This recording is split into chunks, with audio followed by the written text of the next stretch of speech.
Je donne un exemple. Des fois, quand quelqu'un arrive à l'église, il est touché par le Saint-Esprit. Je donne un exemple. Richie. Le premier jour où Richie arrive à l'église, je n'ai jamais oublié ça. C'est Vienne qui était parti. Vienne me dit, j'ai un ami qu'on a cherché. Tu es sûr? Je dis, viens, ok. Je sais que Vienne, service n'avait pas l'habitude de mentir.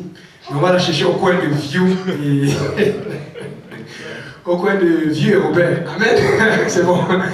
Mais je n'ai jamais oublié ça. Le premier jour où elle est entrée dans l'église, elle a commencé à danser avec ses pantalons serrés là. J'étais dépassé.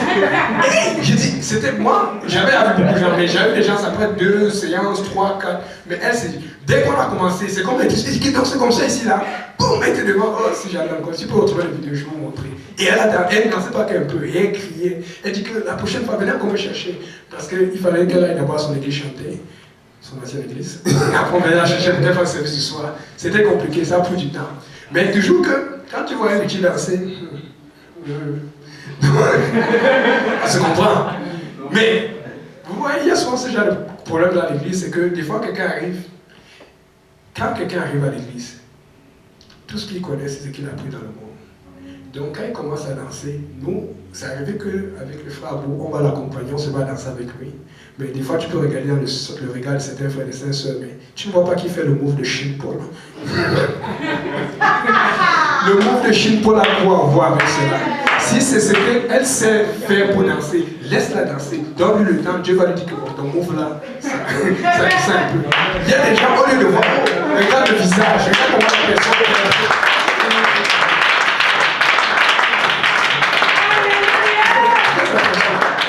regarde le visage, tu vois quand quelqu'un aime comment le Seigneur, regarde le visage, regarde comment la personne est en train d'adorer.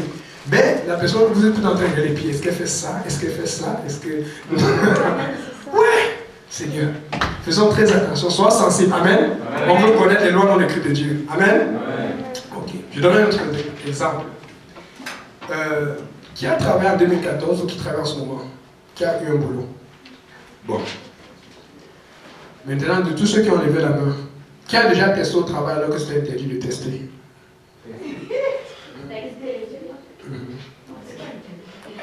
Tout le monde n'est pas.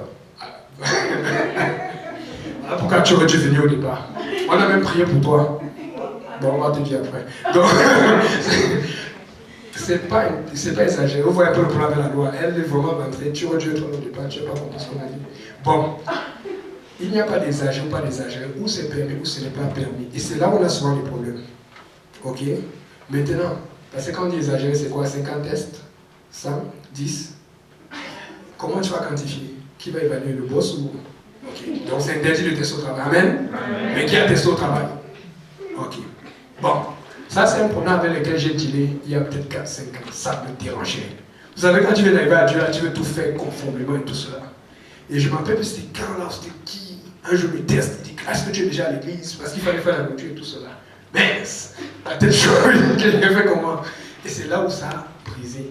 Parce que tu te rends compte que oui, là je suis encore dans ce cas qu'il ne faut pas exagérer. Parce qu'il y a des gens, oh, ça va, ça fait, tu as vu l'autre là, oh non, le frère tel, oh tu as vu l'annonce du mariage, j'ai payé excusez-moi. Là tu es en train de chercher les problèmes. Parce que Dieu t'a dit, amen.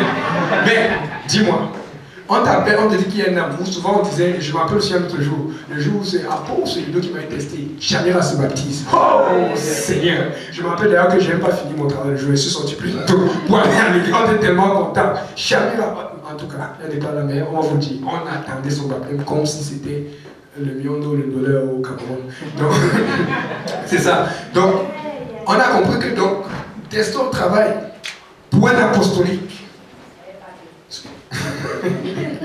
Donc ça veut dire que si ton ami t'appelle et dit elle veut se faire baptiser et qu'elle te teste, qu'est-ce que tu fais? Ok. Donc, amen. Vous comprenez un peu? Il y a ce qu'on appelle la loi écrite. Voilà pourquoi Paul a dit, quoique je ne sois pas sans la loi de Christ, mais il a dit avec un sans la loi. C'est-à-dire que des fois il y a des moments là où tu dois évaluer. C'est pour ça que j'interpelle fortement votre sensibilité à l'esprit. Mais si vous voulez être sensible à l'esprit, vous devez prier. Si vous voulez être sensible à l'esprit, vous devez adorer. Des fois, tu dis pourquoi je dois prier, je dois adorer. C'est à cause de ces choses. Parce que quand tu ne fais pas ça continuellement, tu vas toujours être régi par la loi écrite et tu ne vas pas pouvoir monter. Tu ne vas pas savoir quand tu peux jouer avec telle chose. Il faut être très sensible à l'esprit. Vous savez, nous sommes des Gibéliens, nous avons commencé à grandir, nous allons plus loin. Et je vous assure, je sais que le Seigneur veut que nous soyons plus nombreux à être sensibles à l'esprit. Parce que ça va nous amener très loin, surtout pour ce réveil des derniers temps auxquels Dieu nous appelle. Amen. C'est ça. Donc, maintenant, on va essayer de comprendre donc, le but des lois et bien les appliquer. Je donne un autre exemple. Le feu rouge et le feu vert. C'est interdit, n'est-ce pas, pour quelqu'un qui veut passer, qui veut traverser. Amen. Je vois beaucoup de gens, tout comme Becky, elle me tue souvent. Tant que le bonhomme n'est pas fini là, le bonhomme blanc et tout ça là. Des fois tu as dit ça, donc quand tu as oublié le passer, est-ce que c'est moi qui parle? Donc, maintenant, dites-moi, qui a déjà brûlé le feu pour courir pour attraper son bus? Ok. Bon, maintenant, je ne suis pas là pour vous exposer. Ok? Pour que vous allez dire, vos parents vous attrapent pour dire que vous avez brûlé le feu, vous avez été tué. Ok? Je veux qu'on sache c'est quoi le but et le principe du feu rouge. Le but et le principe du feu rouge, c'est la sécurité. Si on enlève le feu rouge ici au coin, si on enlève le feu rouge partout, il y aura des accidents tout le temps. Ok? Voilà pourquoi je ne dis pas qu'ils ont raison. Certains arrivent souvent la nuit, il n'y a personne, ils traversent le feu rouge. Moi, je ne fais pas ça. Ok? Quand je suis en voiture. Mais quand je suis à pied, c'est différent. Maintenant, moi, selon la loi de Dieu, voilà, écoutez, il y a ce que je vous enseigne, il y a ce que je témoigne, j'avoue aussi mes fautes, ok? Bon, mais là, ce que je vais apporter, c'est qu'on sait que la loi de Dieu est au-dessus de la loi écrite, c'est-à-dire la loi des hommes. Et on sait aussi qu'on a vu que la loi écrite de Moïse, c'est Dieu qui l'a donnée. Mais de la même façon, c'est lui qui a demandé à Pierre, comme on a lu tout à l'heure, que ce que Dieu a. Pourtant, Pierre était conflit, mais Pierre était accroché à la loi écrite. Amen. Mais moi, qu'est-ce que j'invoque comme loi à ce moment-là? Je sais que le but, c'est la sécurité. Je sais une chose, Dieu a dit, tu ne tenteras point le Seigneur ton Dieu. Tu ne peux pas te suicider selon la Bible. Donc, si je sais que je suis sécuritaire, je suis un père avec Dieu, et que je travaille, je ne crée pas un accident, ou je ne pose pas quelqu'un à faire un accident, moi je traverse. Si vous voulez, vous ne traversez pas. Attendez, mais ce qui est sûr, c'est que le fait que je décide de passer au-dessus de cette loi, ça me sauve du temps, parce qu'il nous manque de temps. Vous ne savez pas combien de fois ça va sauver du temps, cette affaire. Mais c'est à vous de voir. Tout ce que je dis, c'est que quand tu brises une loi, parce qu'il y a une loi qui est au-dessus, et que tu as un but qui est honnête, qui est bien dirigé, et que tu es toujours dirigé vers les âmes. Pas que tu traverses, parce que tu vas aller au restaurant pour te servir avant, pour faire le lait par l'eau. Amen. il y a des buts. Ok? Il faut comprendre, il faut avoir la bonne motivation. Amen. On va continuer. Maintenant, on est d'accord quand même pour la voiture. Je parle pour les conducteurs. On a un grand conducteur ici, Achille. On a les roches, on a tout ça. La voiture, on sait qu'il faut brûler le feu rouge. Ok? Et je sais que des fois, les gens parlent au téléphone, au cellulaire. Et je sais comment me pointer là-dessus. Je ne suis pas venu pour me défendre. Je vais vous expliquer certaines choses parce que les gens se disent que mais comment lui fait? Il n'a jamais... Écoutez, il faut comprendre la motivation.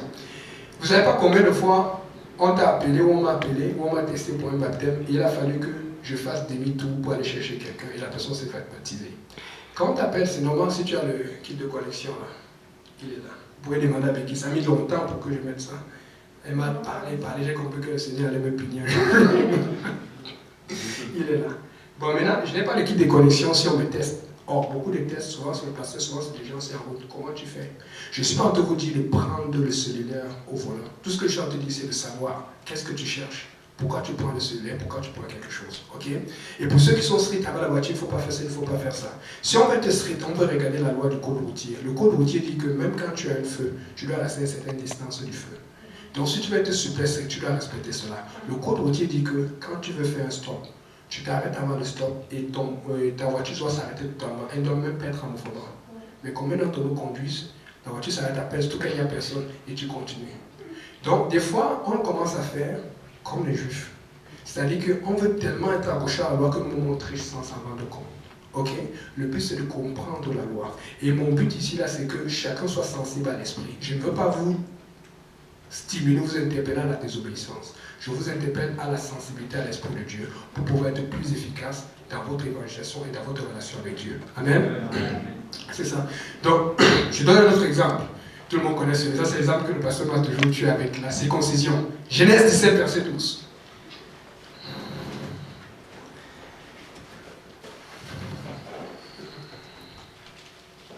La Bible dit, à l'âge de 8 jours, tout mâle parmi vous sera circoncis, selon vos générations, qu'il soit né dans la maison ou qu'il soit acquis à prix d'argent de tout fils d'étranger, sans appartenir à ta race. C'est-à-dire que qui viennent de chez toi, or, il doit être circoncis. Amen. Mais on avait dit à l'âge de 8 jours.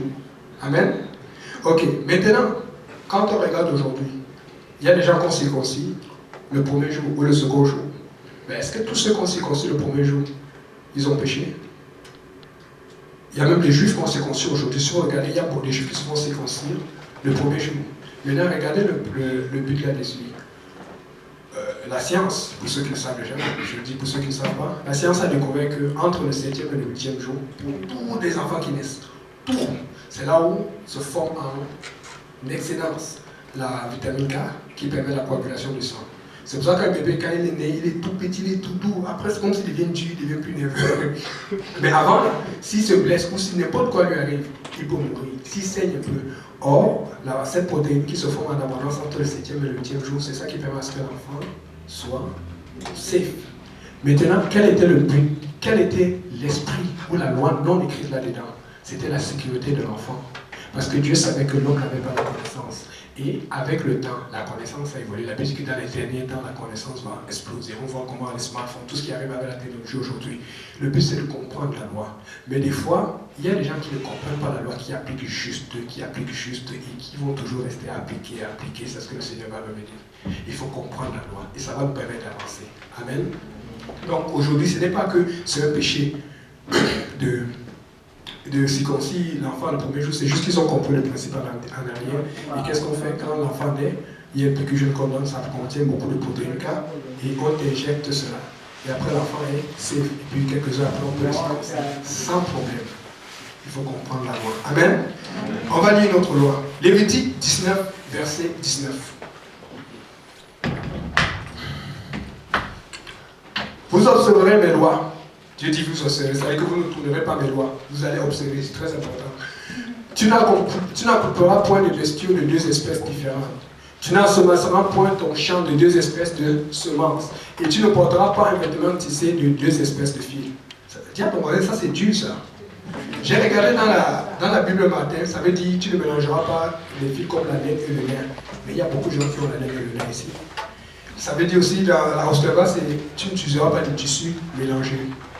Bon, maintenant, quand on regarde ces lois et quand on étudie, on comprend que Dieu veut prôner par ces lois la séparation.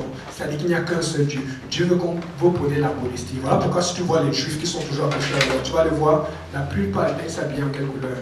En noir. Ça montre l'unicité, ça montre la consistance dans l'habillement, dans l'attitude, dans le comportement. Et c'est ce que Dieu veut qu'on fasse. Mais maintenant, si on voulait obéir à cela, terre à terre, mais si je regarde, je ne vois pas une seule personne qui a la même couleur. Et les cheveux sont d'autres, c'est comme ça, le manteau, je pense que nous tous sommes décolorés ici. Amen. Et si on regarde ici, nous tous sommes en moins 2 ou 3 types de fils. Ok? Le but de Dieu, le but qu'a donné cette loi, c'était de prôner la séparation, l'unicité de Dieu, la modestie. Amen. Amen. Ok, c'est pour ça qu'il faut comprendre la loi. Je donne un autre exemple encore, on va continuer, on va parler du sabbat. Quelqu'un peut lire, donc je vais lire, regardons Exode 31, versets 15 à 16.